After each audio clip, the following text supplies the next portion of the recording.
friends, how's it going? It's me, Betty Jean. Today's video is going to be another anti-haul. I did one last month and I had fun with it. I thought it was fun to kind of poke fun at some products and also just simply talk myself out of certain things that I kind of wanted, but I was able to kind of reflect and realize I didn't need certain things for certain reasons. I loved hearing your feedback as well and hearing your opinions on these products and just products in general. Anti-hauls are just a fun way to kind of combat the over-consumerism. I initially got this idea from Abby Williamson, who got her idea from Kimberly Clark. I will of course have both of their channels linked down below. They are wonderful, go check them out. And we're just gonna talk about some products today, but before we get into it, I did of course film this look. It should already be up on my Instagram by the time this video goes up. And let me just give you my jewelry details. I don't really have much to say. These earrings are from Spooky Doodle Club on Etsy, and I don't know where this choker's from. It's just a basic black choker. So yeah, without further ado, let's just hop in and anti-haul some products. I'm gonna do a little scooch so that we have room to insert some pictures. Okay, we're gonna start with the one that literally makes me sick to my stomach.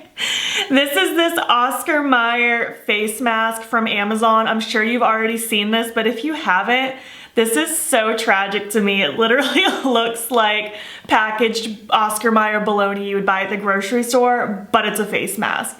It's disgusting to me. Hilarious gag gift. Like, this would be such a funny gag gift to give to somebody, but this is disgusting. This makes me sick. The idea of putting like something that looks like lunch meat on your face.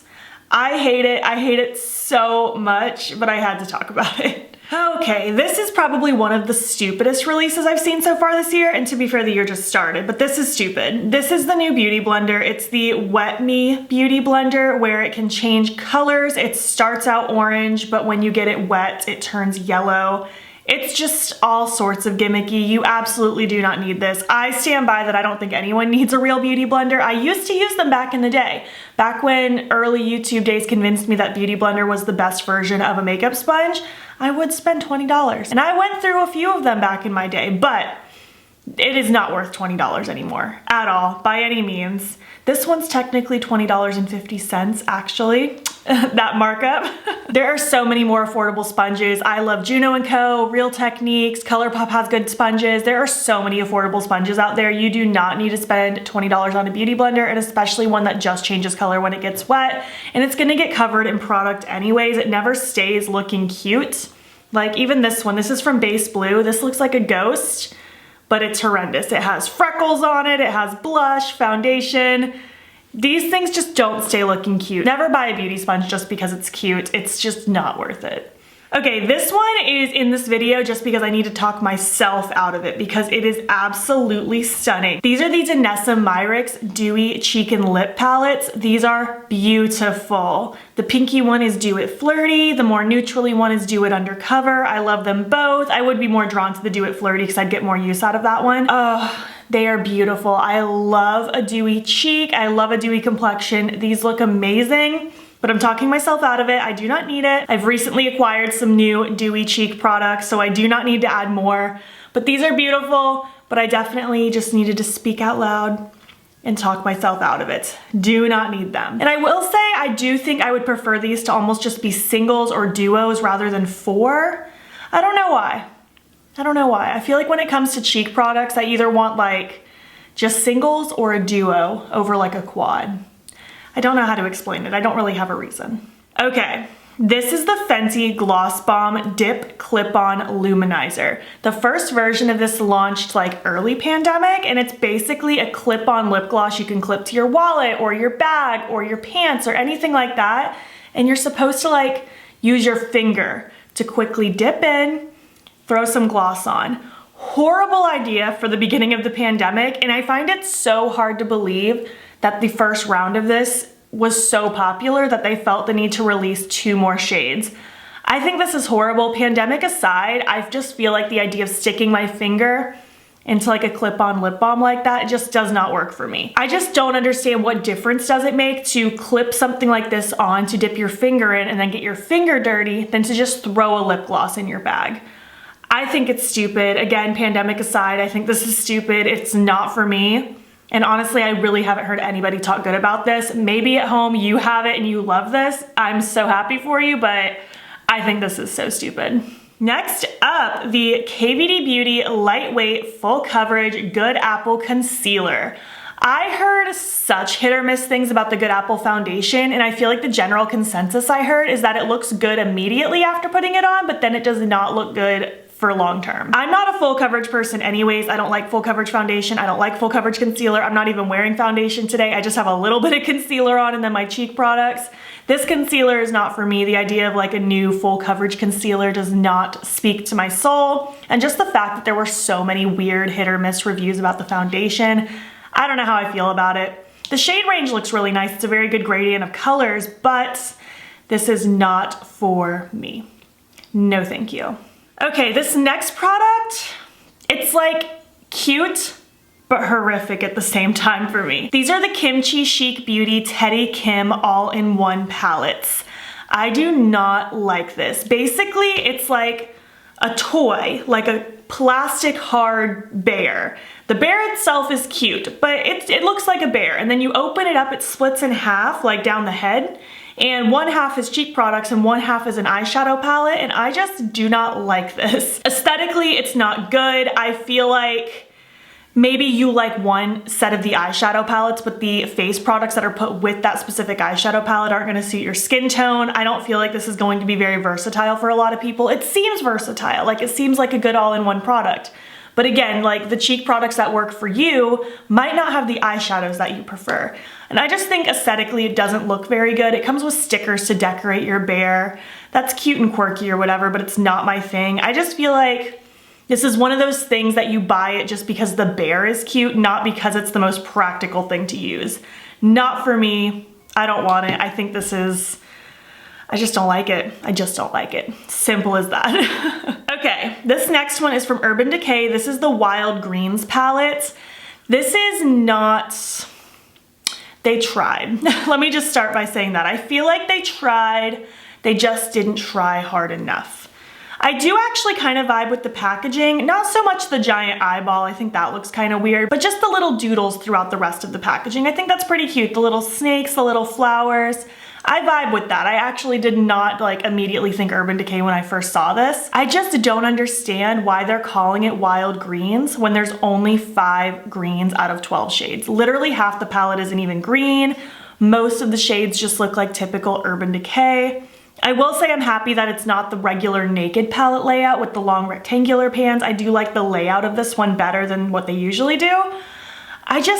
I don't know, and the swatches of this just look so dusty and not pigmented. I don't know. Like, maybe if you look at the palette just like off first glance, it's like, okay, yeah, cool. Funky packaging, there's some greens in there, yeah, wild greens. But then you look at the swatches, and the swatches barely even look green. Like, the browns are what stands out the most. It's just, I don't know. It's very much, I feel like they tried. They just could have tried harder. All right, this next one, this is just ugly to me. I'm sorry, but I'm not sorry. This is the Profusion Desert Sage palette. I don't like it. I get that it's going for succulent vibes. I totally get that with the pan shapes and stuff. I just don't like it. Aesthetically, it's not pretty to me. The colors themselves aren't bad. I just do not like the layout of the shadows. I don't like the way they look like that. I feel like it kind of jumbles my brain around on what I'd want to use, and usually that's not the case for me. I can look at pretty much any palette and I can think of multiple things to do with it. This just doesn't inspire me looking at it. I feel like they could have just done regular square pans all throughout this palette with the exact same color story, and you still would have gotten very succulent vibes. I don't know, it just looks very chaotic and a little kiddish to me. Maybe that's unpopular, maybe you're obsessed with this. It's just not for me. I don't know. I'm not vibing with it. Next up, this is from Makeup Revolution. This is the Brightening collection. This just feels so incredibly dated to me. I mean, the highlighter's whatever, but there's like a loose baking powder. I'm shocked that there's brands still marketing loose baking powders because I feel like that's not the big thing anymore.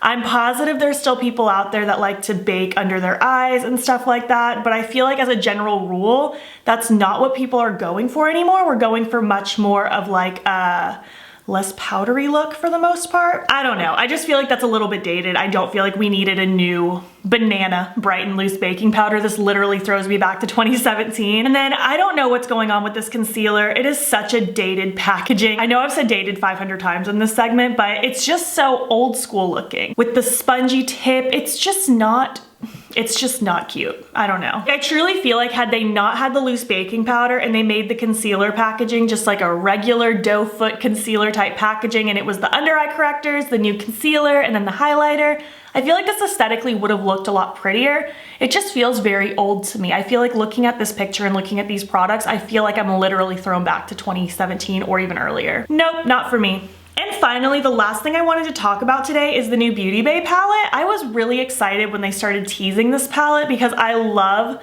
my last two Beauty Bay palettes I bought. I bought the Wilderness and the Age of Opulence. It was my first time trying them and I love those palettes. So when they started sneaking this one, I was like, I'm probably just gonna buy it.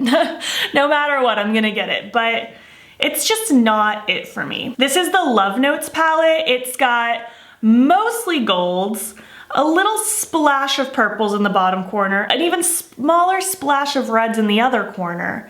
And it's just, I don't know.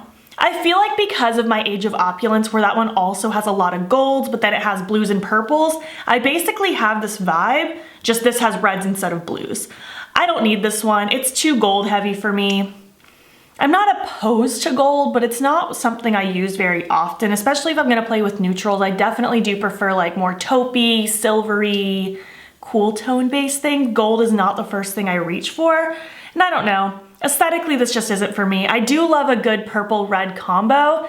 If this was more purple red focused, I probably would have purchased this like 100%, but it was just not quite what I needed, so. I was a little disappointed in that, but you know what? My wallet is safe, so I'm not mad about it. And I think that's everything I wanted to talk about today. There's 10 products that have stuck out to me as things that I just absolutely do not want lately. I would love to hear your thoughts on these products. Are you actually interested in any of these? Are you anti-hauling them as well? Are there other things that are coming out that you are just absolutely not interested in? I would love to hear your thoughts down below. And again, let me know if you'd like me to continue this series. I can probably whip together a video once a month and just keep my eye out on the upcoming releases. If you made it to the end of this video, I guess let's just stick with the theme. Leave me some emojis that you never want to use. And if you like this video, please give it a thumbs up. It helps my channel out a lot. And if you're not already, you can follow me on my other socials. You can join the battybean fam. I'm on Instagram, TikTok, and Twitter. And if you want, you can subscribe if you want to see more of my videos. I'm posting most days over here. Thank you so much for watching, and I will catch you in the next one. Okay, bye.